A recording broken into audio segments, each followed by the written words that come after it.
Good evening, everyone.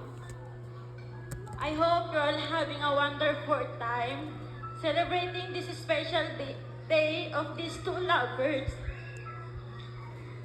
Jomar and Risa. For those of you who don't know me, my name is Janice. I am the bestie Marcy of the bride. We have been friends for more than 3 years. Yes, you heard that right. Ang ikli lang, no? Pero yung 3 years na yon, parang 10 years na kaming magkaibigan.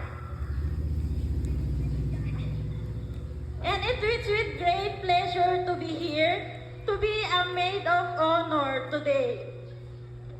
Anyway, I would just like to share something about how started our friendship.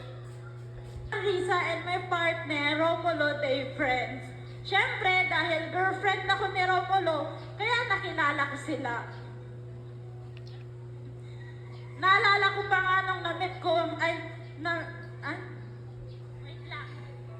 Naalala ko pa nga nung una kong dinala ni Romulo sa bahay ni Jomar at Risa. Hindi ko pa na-meet personally si Risa. Si Jomar pa lang ang una kong na-meet noon. I think kakapanganak na lang noon kay E, kaya hindi siya lumalabas. I thought na masungit si Risa, hirap maging ka-close. There was a time kasi na nagkasalubong kami sa palengke. Si Jomar at Romulo lang nagpapansinan. Yung mga usually na nagkikita na magkumpare, "Oy friend, kumusta? Anong balita? May sabong ba dyan? May tupada?" Ganun sila.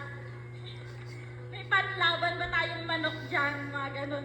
Samantalang kami ni Risa, a simple smile ay sapat na.